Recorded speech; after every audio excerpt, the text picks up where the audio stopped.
Hello and thanks for joining us from our studios in Israel. I'm Natasha Kirchak here with ILTV's Morning Briefing. Israeli jets have just struck a number of Hamas targets in the Gaza Strip. The airstrikes hit an underground Hamas terror tunnel as well as two naval vessels belonging to the terror group. The I.D.F. says these measures are in response to yesterday's incident on the Gaza border, in which a group of Palestinians infiltrated the security fence and set fire to an abandoned I.D.F. outpost. The army has issued a statement condemning Hamas for continuing to funnel its resources into terror against the Jewish state. This round of airstrikes follows Israel's policy that Hamas is to blame for any and all aggression in the Strip. Palestinians have also continued to fly firebombs over the border using homemade kites, often setting Israeli fields ablaze during an already dry summer season. Still, this unrest in the Strip has boiled over in recent months, climaxing with the opening of the new U.S. Embassy in Jerusalem last week. The Hamas-sponsored March of Return protests along the border sparked a 6-week epidemic of attempted terror attacks and infiltration along the border. Hamas allegedly scaled back the violence in exchange for a softened retaliation from the I.D.F. This latest exchange of fire is a reminder that those tensions have clearly still yet to calm. Yesterday, the Palestinians officially appealed to the I.C.C. international courts to investigate Israel for war crimes allegedly committed during the recent clashes along the Gaza border. Israel has defended its conduct throughout this difficult period, citing countless attempts by Palestinians to overrun or destroy the security barrier from Gaza. Well, it looks like the United States may back up Israel on this one. The White House is apparently considering punishing the Palestinians for seeking prosecution by shuttering the PLO's offices in Washington, D.C. Such a move would actually follow an American law passed back in December of 2015 under the Obama administration. The law states that the United States may penalize a Palestinian authority through a number of means if the Palestinians litigate Israel at the I.C.C.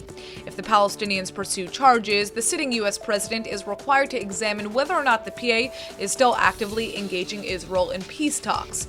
If not, one of the punishments includes expelling the PLO's diplomatic envoy from Georgetown.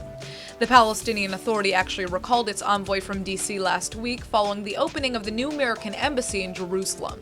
Relations between Washington and the Palestinians have arguably never been worse than they are today, with the Palestinians outright rejecting America's role in mediating Middle East peace. President Trump now has 90 days to decide whether or not to close the PLO embassy. American ambassador to Israel David Friedman was caught in a bit of a political photobomb yesterday. Trump's envoy was visiting an ultra-Orthodox nonprofit organization in Bnei Brak when a member of the group apparently handed him a large poster-sized photo. It contained a doctored image of what seems to be a third Jewish temple built upon the site where the Muslim Dome of the Rock currently sits. The ambassador was photographed alongside the poster smiling, but was allegedly unaware of what was actually in the photo until after all was said and done. The incident has obviously sparked intense outrage for apparently endorsing the idea of demolishing ancient Muslim holy sites to make way for Jewish ones. The U.S. Embassy in Jerusalem has issued an official apology for the whole thing. The statement reads, quote, "Ambassador Friedman was deeply disappointed that anyone would take advantage of his visit to Bnei Brak to create controversy. The U.S. policy is absolutely clear. We support the status quo on the Haram al-Sharif Temple Mount." The poster was apparently a gift from the nonprofit's managers, though the NGO later claimed that the act was not sanctioned by any of its officers. The organization has since apologized for polluting Friedman's visit with this cheap political act. Over 2/3 of Israeli teens report that they've encountered anti-Semitic content online, according to a survey by the US-based Anti-Defamation League. The ADL poll reveals that Facebook remains the platform with the most reported hate speech against Jews. Of the 68% of Israeli youth that claim they've dealt with anti-Semitic behavior on the internet, only 8% say the content was directed at them personally. Even if these numbers seem high, the ADL says there's actually some good news to be found in this latest survey.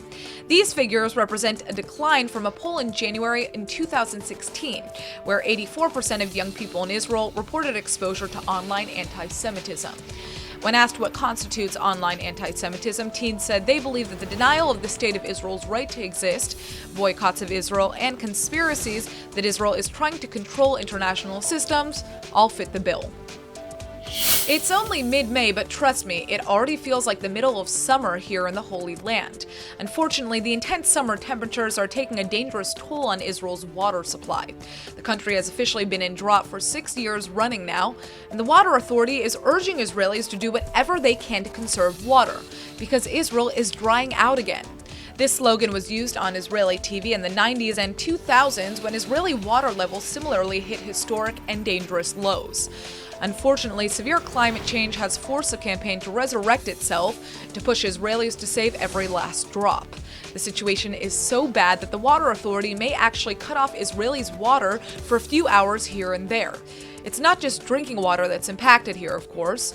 Water supplies in the north are the lowest in nearly a century, taking a punishing toll on Israel's agriculture and natural resources. The levels of the Dead Sea in Israel's Negev have also been diminishing year after year. The painful truth is that this drought isn't balanced by a plentiful rainy season to come. The harsh reality of climate change today means that this situation is only going to get worse and worse, unless humans change the way we impact our environment. That's all for now. I'm Natasha Kirchak, and see you later with our main daily broadcast from Israel at 2 p.m. Eastern Time.